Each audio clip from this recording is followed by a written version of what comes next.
In the scorching heat of November 1922, the Valley of the Kings in Egypt lay quiet, a barren landscape of sand and stone, hiding secrets thousands of years old.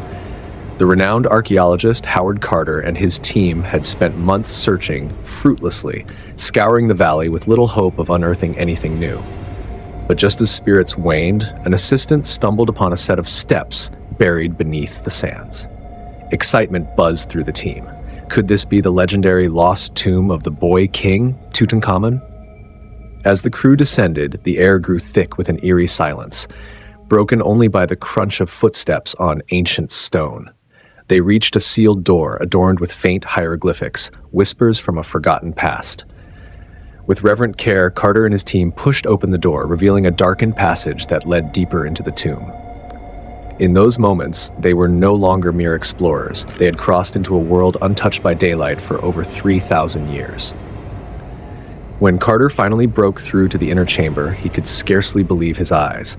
Flickering torchlight revealed a treasure trove, golden statues, intricate jewelry, meticulously carved furniture, all seemingly untouched by time. And at the center lay a sarcophagus, bearing the serene likeness of a young pharaoh, his golden mask glinting in the torchlight. It was a vision beyond anything they had dreamed, a glimpse into the splendor of an age long past. Yet amid the awe, an unease settled upon the team. Above the chamber's entrance, an inscription loomed. It read, "Death shall come on swift wings to those who disturb the king's peace." Simple words, yet they hung heavy in the air, casting an invisible shadow over the team. Some dismissed it as superstition, but whispers of a curse began to spread. They called it the Curse of the Pharaoh, a warning that any who disturbed Tutankhamun's eternal rest would suffer the god's wrath. Carter scoffed, dismissing the legend. After all, this discovery was for history, not myth. But in the days that followed, strange things began to unfold. The air within the tomb seemed colder, the tension thick and unspoken. Several members felt watched, as though unseen eyes followed their every move. Nights grew restless, haunted by vivid dreams of a young boy with piercing eyes, watching them silently in their sleep, urging them to leave. Then the first death struck. The team was shaken, yet Carter remained resolute, determined to document each artifact, to reveal the story of Tutankhamun. Yet as they pressed further into the tomb, the chilling message at the doorway grew heavier, a somber reminder of what they had unleashed by disturbing the boy king's eternal slumber. The darkened passageway leading deeper into Tutankhamun's tomb was eerily silent, as though the air itself held its breath. The archaeologists, led by Howard Carter, moved forward with caution, their lanterns casting trembling shadows that danced across stone walls engraved with ancient carvings. Flickering light revealed hieroglyphics illustrating tales of grandeur, gods and pharaohs long departed, their images preserved in silent reverence. The further they ventured, the heavier the atmosphere grew, as if the very walls resented their intrusion. Then they reached it, the sealed doorway to the main chamber. Carter steadied his breath, lifting a small chisel and pressing it gently against the centuries-old plaster, his heartbeat pounding with awe and foreboding. In a moment suspended in time, the plaster gave way and a cool, stale breeze slipped from the tomb, carrying with it a scent of age and something unnamably unsettling.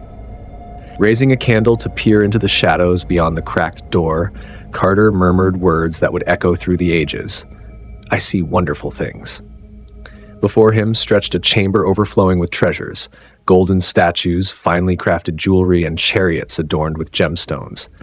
Each piece appeared untouched by time, preserved in a stillness that seemed to await their arrival. Behind him, his team gasped, their awe a testament to the beauty and wealth displayed before them.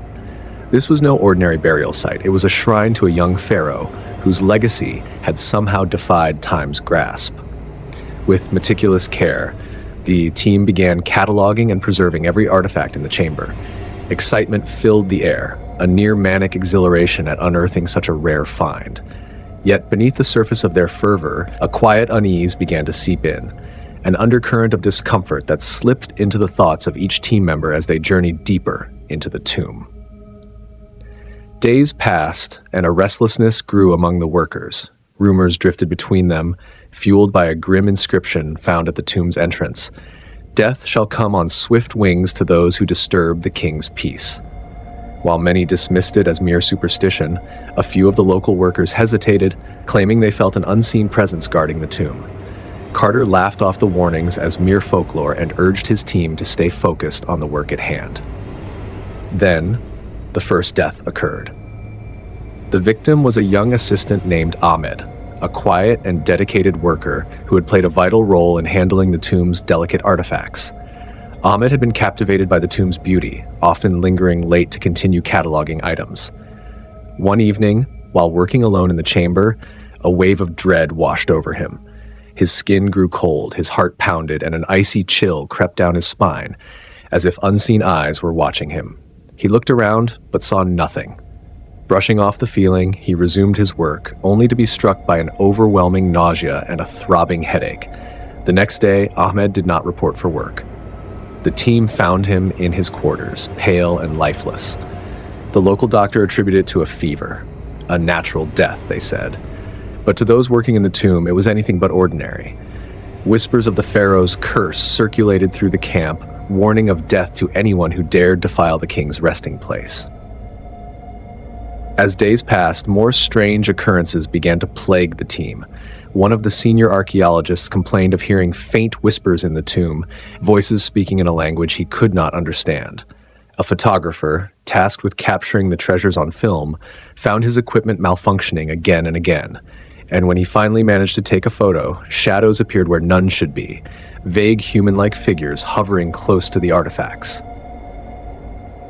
The unsettling events became impossible to ignore. A thick, almost palpable tension settled over the camp. Some workers began reporting nightmares, visions of a boy with a stern, unyielding gaze, his golden crown glinting in a ghostly light. The boy's eyes seemed to follow them, filled with an ancient wrath, silently promising retribution. Others began feeling physical symptoms, headaches, dizziness, chills with no explanation. They would wake in the night, drenched in cold sweat, a sense of foreboding growing stronger each day. Carter, though unnerved, refused to consider the notion of a curse. He brushed off the accounts as mere exhaustion, superstition, and urged the team to press on. Yet even he could not ignore the toll the tomb seemed to exact. The warning at the tomb's entrance weighed on him, clinging like a dark shadow, an unshakable presence in his mind. The media seized the story as rumors of the curse spread beyond the camp. Journalists from around the world flocked to the site, drawn by both the treasures and the mysterious happenings. They called it the Curse of the Pharaoh, stirring fear and fascination across continents.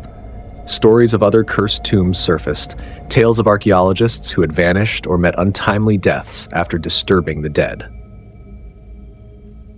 Within the camp, workers grew increasingly superstitious. Amulets and charms began to appear around their necks, offerings to appease the spirit they believed had been awakened.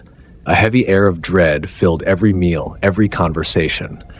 The archaeologists, scientists, and assistants could not shake the feeling that they were no longer alone, that something ancient and powerful had taken notice. In the nights after Ahmed's death, a series of misfortunes befell others in the team. Equipment failed without reason.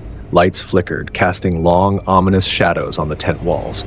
One member swore he saw a flicker of movement in the darkness.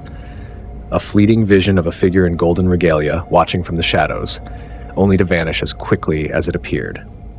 Each incident was brushed off as coincidence, yet beneath it all, fear gnawed at the edges of their minds. The promise of riches and fame was no longer enough to mask the dread that had taken hold. Carter's team found themselves caught between the bright allure of discovery and the dark threat of something ancient and unforgiving. And as they continued to unearth the treasures of Tutankhamun, a silent question lingered in their hearts, unspoken yet undeniable. Had they gone too far? In the days that followed Ahmed's sudden and inexplicable death, an atmosphere of dread settled over the excavation camp like an invisible shroud. The feverish excitement that had gripped the team when they first entered Tutankhamun's tomb was slowly eroding, replaced by an undercurrent of fear that no one dared openly acknowledge. The thrill of discovery was tainted by an unshakable sense that they were no longer alone in the Valley of the Kings, that something ancient and unseen had begun watching them. The strange occurrences started small. Some team members reported hearing faint whispers echoing through the tomb's stone corridors. At first, they dismissed it as wind or echoes from deep within the chambers, but the whispers grew louder and closer, forming words in an ancient language no one could understand. These ghostly murmurs echoed most at night, creeping into the edges of dreams, calling to them, and even calling their names for some. One evening, Samuel Browning, a young assistant to Carter, was working alone cataloging artifacts near the tomb's entrance. As the darkness outside deepened, he noticed a flicker of movement from the corner of his eye. He turned quickly, but there was nothing, just the stone walls, still and silent.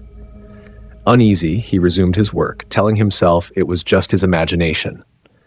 Moments later, he saw it again, a shadow gliding along the wall, shifting and stretching as though it had a life of its own.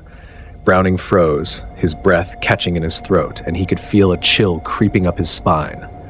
The shadow paused, hovering in the dim light, then vanished into the darkness.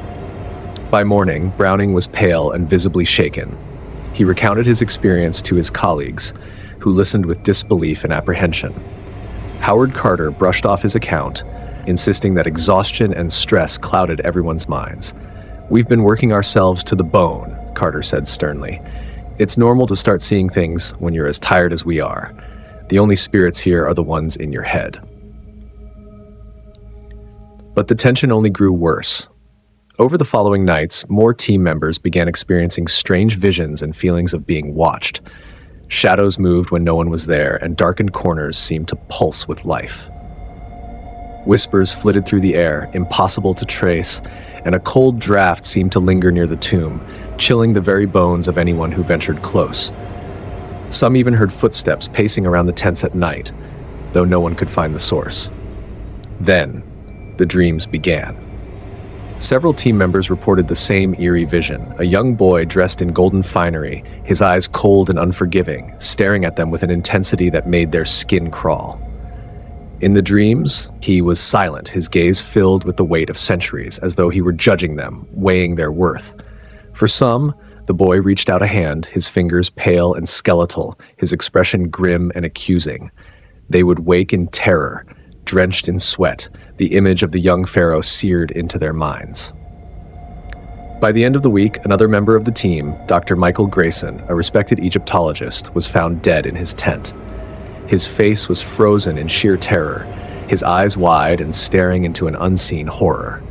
The doctor's death shook the camp, and even Carter seemed disturbed, though he maintained that these were coincidences, dismissing the mounting fears as irrational. As rumors of the curse spread, the local workers, already wary of disturbing the pharaoh's resting place, grew increasingly frightened. Many refused to enter the tomb, murmuring about spirits and revenge from the underworld. Some began wearing small amulets and charms, whispers of protection against the unseen force. The superstitious among them would stop working at sundown, saying that was when the spirits grew restless. Carter was relentless, pushing his team to continue. He ridiculed any mention of the curse, reminding his colleagues that they were scientists, not children. "We are here to make history," he would declare, "not to indulge in ghost stories." But even his resolve seemed to crack as the list of strange occurrences grew. One evening, as Carter himself examined a golden amulet taken from the tomb, he felt a sudden, sharp pain in his chest, like icy fingers pressing into his heart. His vision blurred, and for a fleeting moment, he thought he saw the figure of the boy king standing before him, hollow eyes filled with an ancient fury. The figure reached out, and Carter stumbled back, gasping. The vision faded as quickly as it had appeared, leaving Carter shaken but determined. "It's just my nerves," he muttered, refusing to let fear take root. That same night, Anne McLaren, one of the assistant researchers, awoke in the silence of her tent, a suffocating stillness pressing down on her. She lay still, heart pounding, listening intently. Gradually, she became aware of a presence, someone or something standing just outside. She could hear faint breathing, harsh and labored, a rasping that chilled her to the core. Summoning her courage, she peeked outside, but there was nothing there, only shadows shifting under the moonlight. Yet, as she looked, she glimpsed a figure, small, ghostly, draped in regal cloth, standing just beyond the tents. She blinked, and it vanished. The following day, Anne fell gravely ill. Her fever soared and she began rambling deliriously, muttering about a boy with empty eyes and hands reaching out for her. She passed away within hours, her body ravaged by an unknown illness. Her death sent waves of horror through the camp, and even the most skeptical among them began to wonder if they were truly safe. By now, nearly half the team had fallen ill or encountered things beyond explanation. Many were leaving, abandoning the excavation. Despite his initial resolve, Carter was losing his grip on the team as the fear of the curse took hold in their minds. Those who stayed did so under a cloud of dread, knowing they tempted fate with each descent into the tomb. The whispers continued. Locals shared stories of other tombs, other curses, and ancient pharaohs who would not rest peacefully if disturbed. They spoke of spirits bound eternally to their tombs, ready to defend their sacred spaces. The team was no longer simply unearthing artifacts. They were confronting an ancient legacy that wished to remain undisturbed. Yet, Carter pressed on. He could not bear to leave the tomb incomplete or abandon the work that had defined his life. But deep within him, a seed of doubt began to grow. Each death, each shadow, each whisper seemed to echo the warning etched on the tomb's entrance. Death shall come on swift wings to those who disturb the king's peace. As the days passed, the shadow of Tutankhamun's curse loomed ever larger, an invisible force wrapping itself around each member of the expedition. They had ventured too far, delving into a darkness not meant to be disturbed. And though they pressed on, each step forward was marked by hesitation, each glance over their shoulder shadowed by an unshakable fear. In the dark hours of the night, when whispers grew louder and shadows stretched longer, Carter could almost feel it, a presence, watching, waiting, as if the boy king himself lingered just beyond sight, ready to exact vengeance upon those who dared to disturb his eternal rest. The whispers of death had begun to drift far beyond the Valley of the Kings, casting shadows across continents, planting seeds of dread in the hearts of those who had never even set foot in Egypt. As members of the excavation team continued to fall ill and misfortunes mounted, the tale of the curse of the pharaoh spread like wildfire. Hungry for scandal and sensation, the newspapers seized upon the mysterious events. Headlines blared of a curse that reached beyond the tomb, claiming the lives of anyone involved with the excavation, no matter where they were. One of the first to feel this far-reaching wrath was Lord Carnarvon, the wealthy British nobleman who had funded the expedition. Carnarvon had stood beside Carter as they first gazed upon the treasures of Tutankhamun. Though he had long since returned to England, he could not escape the curse. It began subtly, headaches, chills, a creeping unease. He brushed them off as the price of travel and excitement, dismissing the curse as mere superstition. But as days wore on, he was haunted by something far darker. Each night brought strange, vivid dreams. A figure standing before him, a young boy with a golden mask obscuring his face, cold, unfeeling eyes gazing back. The figure reached toward him, silent, unmoving, and Carnarvon would wake, his heart racing, a sense of foreboding lingering long into the morning. The nightmares grew more intense, and so did his dread.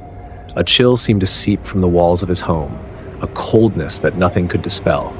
Servants found him pacing the halls in the dead of night, muttering of eyes in the dark and the boy king's wrath. Whispers crept through the household, rumors of shadows slipping through corners, vanishing when looked upon. Then, without warning, Lord Carnarvon fell gravely ill. Fever overtook him, each symptom more harrowing than the last. Delirious, he raved about the pharaoh's vengeance, eyes wide with terror as though seeing something lurking just beyond the edge of reality. As his fever spiked, those near heard him whisper, "He is here, he watches." Doctors were summoned, but no remedy could ease his suffering. And then, one stormy night, as lightning cracked through the sky outside his manor, Lord Carnarvon passed. The moment he drew his last breath, the lights in his room flickered and died, leaving him in darkness.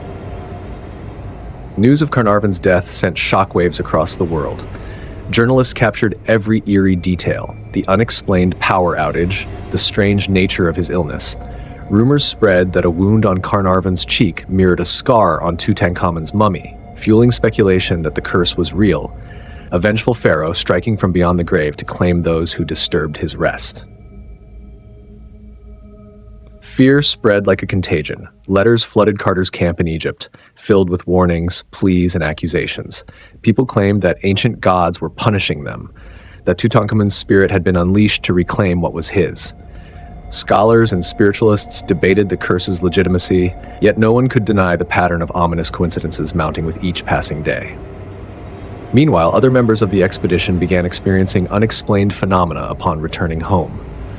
Richard Bethel, Carter's trusted secretary, went back to London, only to be plagued by visions that would haunt him until his final days. He spoke of seeing Tutankhamun in his dreams, the boy king's gaze cold and piercing, a silent reproach that filled the air. Bethel's health declined rapidly. Paranoia took hold, a growing conviction that he was being watched, haunted by a presence just beyond his reach. Friends noticed a change. He would flinch at shadows, his hands trembling, his once steady gaze now filled with a haunted look. It wasn't long before Bethel was found dead in his apartment, his lifeless body bearing no signs of violence or illness, yet unmistakably touched by something beyond the physical. With each death, each strange occurrence, it was as though the curse breathed anew, as if the spirit of Tutankhamun grew stronger with every soul claimed. Those who had touched the artifacts or set foot within the tomb felt a growing weight upon them, an unshakable reminder of the sacred ground they had disturbed. Some took desperate measures, carrying charms, muttering prayers, and consulting mystics in futile attempts to lift the shadow that clung to them. Whispers seemed to follow them, a persistent reminder of an ancient wrath, far from sated. Howard Carter remained steadfast, publicly rejecting the idea of a curse even as it claimed those around him. Superstitious nonsense, he would scoff at anyone who dared imply that Tutankhamun's spirit lay behind the strange misfortunes. Yet, even Carter could not ignore the unease that grew within his circle, an unspoken sense that they had stirred something that could not be easily silenced. He, too, began to suffer from strange dreams, visions he kept to himself. In his sleep, he would see the tomb, its shadows stretching toward him, the golden mask staring back with hollow eyes, a silent judgment from a force as old as time itself. Beyond Carter's circle, the curse extended its reach. People with even the faintest ties to the expedition, distant relatives, casual acquaintances, found themselves ensnared. One journalist who had published sensational articles mocking the curse was soon struck by a mysterious illness. His health declined swiftly, his final days haunted by visions of ancient figures standing at his bedside, their voices whispering in a language he could not understand. The curse had become a force beyond anyone's control. It was as if Tutankhamun's spirit had awakened, spreading a silent terror that crossed borders, reaching into the lives of all who dared exploit his memory. In towns and cities far from the sands of Egypt, people spoke in hushed tones of the Pharaoh's revenge, of spirits rising to protect their sovereign from the realm of the dead. And as each tale unfolded, each victim claimed, the world could only watch in helpless dread, as the shadow of Tutankhamun stretched across time itself, leaving fear and death in its wake. Sarah Hastings had always been fascinated by ancient Egypt, its mysteries, and the stories that seemed to seep through every inch of its vast deserts and monumental structures. As a dedicated Egyptologist, she studied the lives of the pharaohs, the rise and fall of their empires, and the legends surrounding their tombs. So when rumors of the curse surrounding Tutankhamun's tomb reached her, she couldn't help but feel both intrigued and skeptical. Determined to find the truth behind these eerie tales, Sarah joined Carter's team, arriving in Egypt with a sense of purpose that bordered on obsession. When she stepped into the Valley of the Kings, Sarah felt an unexplainable pull toward Tutankhamun's tomb. There was something about the air, a strange heaviness that settled in her chest and quickened her pulse. She'd read the reports of those who had fallen ill, who suffered visions and inexplicable accidents, but she brushed them aside. To Sarah, these were nothing more than coincidences, or perhaps the result of a superstitious hysteria that had taken hold of the team. But the deeper she delved into her research, the more she realized that this curse was far from mere legend. Sarah spent days poring over the tomb's walls, studying every hieroglyphic, every carved symbol, searching for any mention of a curse, a spirit, or a warning. Then she stumbled upon a set of ancient writings half hidden in a shadowed corner of the burial chamber. These inscriptions were different from the rest, older and written in a style that suggested they had been added as a final warning after the tomb had already been prepared. With a growing sense of unease, she translated the words, "The shadow of the guardian shall follow him who disturbs the Pharaoh's rest. His heart shall know no peace. The dead shall haunt his steps, and the eternal king shall claim his soul." Sarah's hands trembled as she read the final line. It spoke of a guardian spirit tasked with protecting Tutankhamun's eternal rest and seeking vengeance upon anyone who dared violate his peace. The guardian was not merely a spirit, but a curse bound to the tomb itself, a force that would relentlessly pursue those who had dared to enter. Her rational mind fought against the words, trying to dismiss them as superstitious nonsense. But deep down, an instinct warned her that there was something very real within these walls that defied logic and reason. Her discovery reignited whispers within the camp. Soon, everyone spoke of the guardian spirit. Some claimed to have felt it watching them from the shadows, a presence that grew stronger with each passing day. Sarah, who had once been the skeptic, was now plagued by an unshakable feeling of being watched. She tried to push it aside, but it was always there, a sense that someone or something was following her. The nights grew increasingly unbearable. Sarah began experiencing vivid, unsettling dreams. She would find herself standing alone in the tomb, the walls closing around her, and then she'd see him. A young boy draped in royal robes, his face partially obscured by the golden mask. His eyes, dark and piercing, would lock onto hers, filled with an anger that seemed to burn through the centuries. She would wake up drenched in sweat, her heart racing, the image of the boy lingering in her mind. One evening, Sarah confronted her fears head-on after a particularly disturbing dream. She returned to the tomb alone, her lantern casting long shadows across the ancient walls. She moved deeper into the passage, her every step echoing through the silence. The air grew colder, almost stifling, and she could feel her heartbeat quicken. As she reached the burial chamber, she suddenly felt a chill brush against her skin, like a cold hand grazing her shoulder. She spun around, her lantern trembling in her grasp, but there was no one there, only shadows that seemed to shift and pulse, taking on shapes that vanished as quickly as they appeared. Breathing heavily, she returned to the coffin and whispered, "Who are you? What do you want?" Her voice sounded small, swallowed by the darkness. She waited, but there was only silence. And then she saw a shadow, tall and thin, drifting at the edge of her vision. It moved slowly, gliding through the air, its form shifting like smoke. Her pulse thundered in her ears as the shadow approached, taking the shape of a boy with hollow eyes and outstretched hands.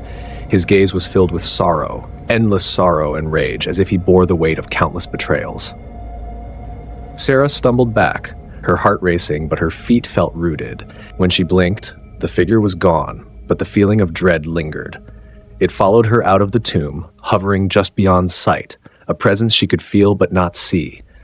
It haunted her every step, the sensation of cold fingers brushing against her skin, eyes watching her every movement. Even in the supposed safety of her tent, the unease persisted, wrapping around her like a shroud. Sarah's encounters with the guardian spirit grew more frequent with each passing day. She saw it everywhere, in the reflections of polished artifacts, the flickering candlelight around camp at night, and the deep shadows clinging to the tomb's entrance. She tried to dismiss it as her mind playing tricks, exhaustion, fear. But every time she closed her eyes, the image of the boy king would return, his face a mask of anger, his eyes cold and merciless, condemning her for the desecration of his tomb. One night, as she lay awake, a faint whisper drifted through the stillness. A low, hoarse voice spoke in an ancient tongue she couldn't understand, sending a chill through her bones. It seemed to seep into her soul, filling her with a dread unlike anything she'd ever known. She sat up, heart pounding, scanning the darkness. The voice grew louder, then stopped abruptly, leaving a silence that was somehow even more terrifying. Sarah could no longer deny it. She was being haunted, pursued by a spirit bound to protect Tutankhamun's rest.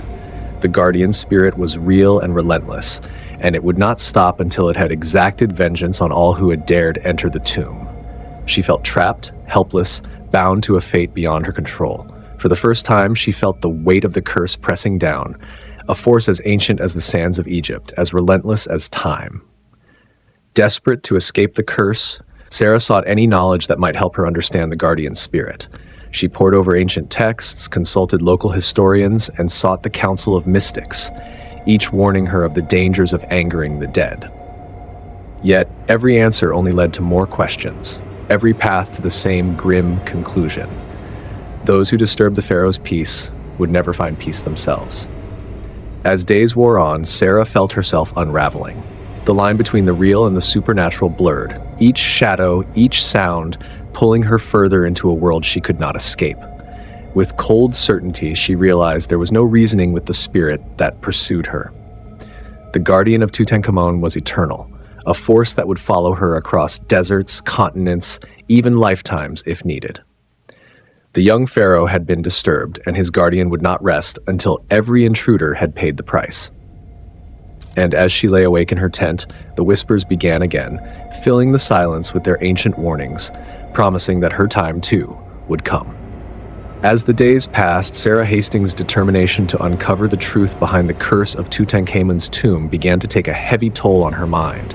She had come to Egypt driven by curiosity, a love for ancient mysteries, but what she'd uncovered felt more like a nightmare than any revelation. Each night brought new terrors, and with each morning the camp grew emptier, quieter, as though a dark presence had begun picking off her colleagues one by one. The disappearances began subtly. First, there were sudden illnesses, team members struck by unexplained fevers, chills, and a debilitating exhaustion that left them too weak to continue. Some packed up and fled in the dead of night, desperate to escape the creeping dread that haunted the camp. But others vanished.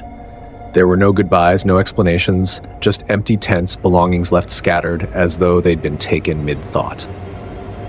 Sarah kept her head down, throwing herself into her research, clinging to the hope that the answers she found might somehow ease her growing fear. But with each missing person, the weight of dread grew heavier, pressing down on her chest, making it hard to breathe. She began noticing small, chilling details, hastily scribbled notes left behind in journals, mentioning shadows, whispers, dreams that felt too real. Each entry seemed like a glimpse into the unraveling minds of her colleagues, all caught in the same web of terror that was slowly tightening around her. One day, Sarah sought out Dr. Emery, an old friend and mentor who had joined the team as a consultant. She found his tent empty, his bed untouched, his belongings still neatly packed. Panic prickled down her spine as she searched for any sign of him around the camp. The last anyone had seen of him was the previous night, wandering near the tomb, his expression blank, his eyes wide with fear. Now, it was as though he had been swallowed whole by the desert, taken by some unseen force that left no trace.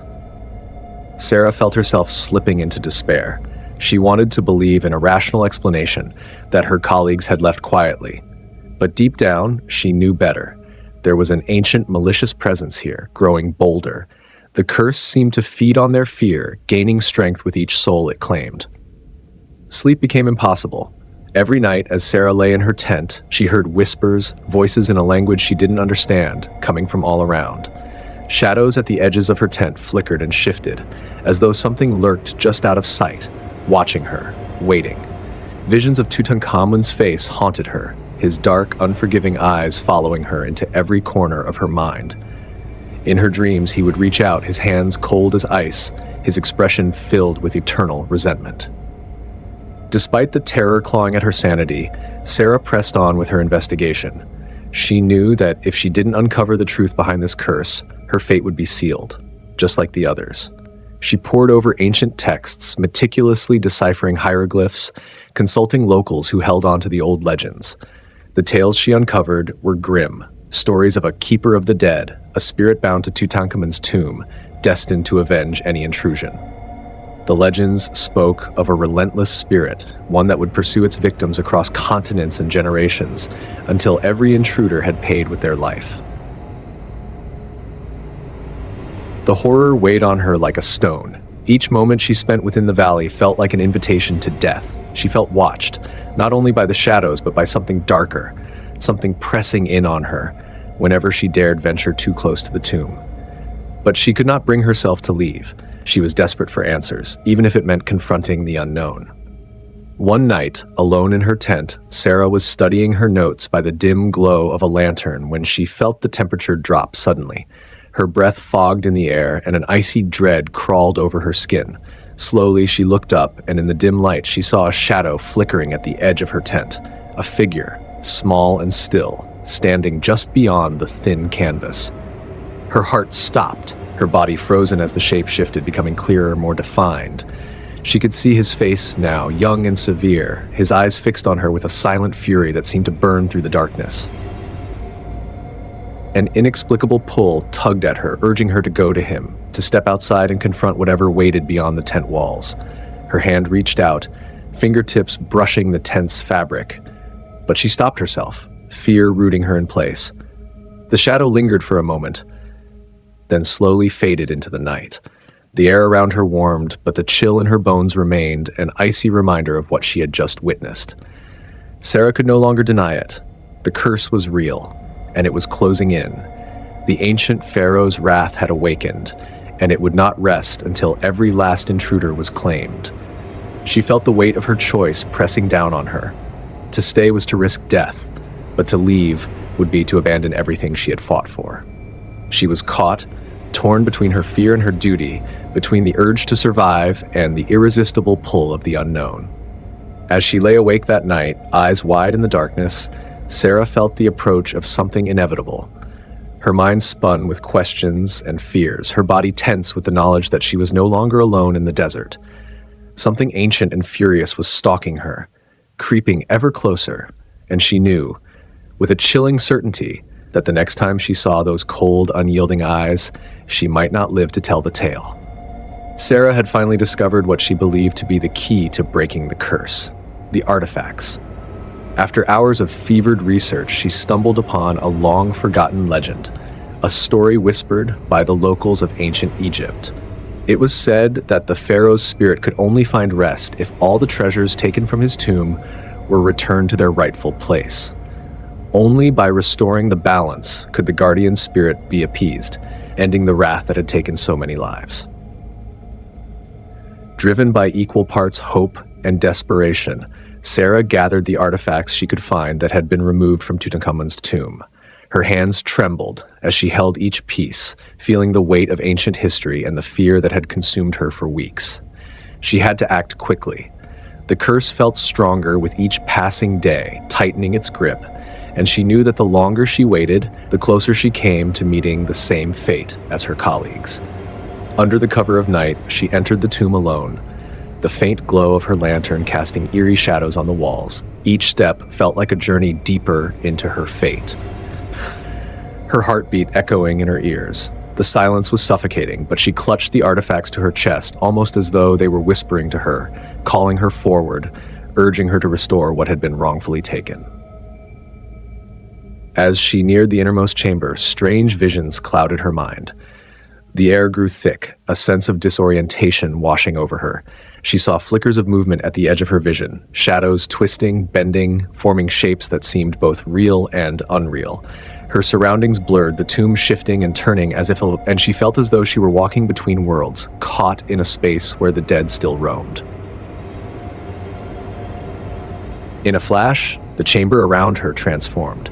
She saw herself surrounded by ancient priests, their faces obscured by shadows, their chants filling the air with a mournful dirge. Before her stood a figure she recognized instantly, the boy king, Tutankhamun. His eyes burned with an intensity that pierced her very soul. She felt her knees weaken under his gaze, an overwhelming mixture of anger and sorrow emanating. "Return what you have taken," a deep and resonant voice echoed, though his lips never moved. The words reverberated through her body, pressing down on her heart and filling her with an unspeakable terror. She staggered forward, the artifacts clutched tightly in her hands, feeling as though every step was a fight against an invisible force trying to turn her back. Finally, she reached the coffin. Her hands shook as she placed each artifact down, carefully, reverently, feeling as though she were making an offering to an angry god. But as she did, the visions only grew stronger. She saw flashes of the pharaoh's life, the ceremonies, the battles, the betrayals, the final moments of his youth as he was laid to rest, bound forever to the shadows. The last artifact was a small amulet, delicate and worn with age. As her fingers brushed against it, a jolt of coldness shot through her hand, and she heard a whisper in the darkness, growing louder with each passing second. The whisper turned to a roar, a cacophony of voices that surrounded her, each filled with accusation, each word dripping with fury. "You have defiled the sacred, you have disturbed the eternal peace." Sarah's hands trembled violently as she set the amulet down, her heart pounding as the curse's words echoed in her mind. She could feel the spirit's wrath washing over her, a dark, ancient anger that refused to be calmed. She felt the weight of countless centuries pressing down on her, the suffering of a soul trapped in darkness. A wave of dizziness overcame her, and the room spun.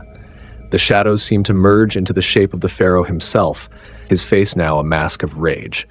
His hollow eyes bore into hers, filled with a darkness that seemed to swallow the air around her.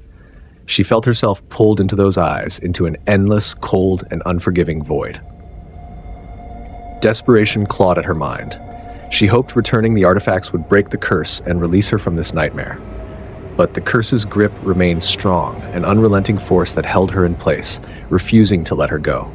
She tried to plead, to explain, but her words came out in a strangled whisper, barely audible over the roar of the spirits. "Please, I'm trying to put things right." But her voice was swallowed by the darkness, her pleas brushed aside. The pharaoh's figure loomed over her, his expression one of unyielding judgment. She could feel his condemnation, a silent but powerful reminder that some sins could not be undone, that some forces were not meant to be disturbed. In a final act of surrender, Sarah placed the last artifact at the foot of the casket, bowing her head as if in penance. Her vision blurred, her strength ebbing away, her body growing weak under the weight of the spirit's presence. The air grew colder, her breath visible in the dim light, and she could feel herself slipping. Her consciousness faded as the curse reached out, pulling her into its depths. As she collapsed to her knees, she last heard the pharaoh's voice, low and ominous, filled with a calm and terrible finality. "You cannot escape death." With those words, everything went dark. Sarah's body crumpled to the ground, her mind lost to the ancient curse she had tried so desperately to break.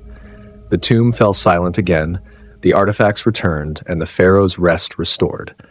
But the price had been paid, the curse satisfied, for now. And as the darkness reclaimed the tomb, the shadow of the curse lingered, waiting for the next soul foolish enough to disturb the eternal slumber of the king. Sarah awoke to the sterile brightness of a hospital room, the hum of machines, and the soft murmur of voices just outside the door.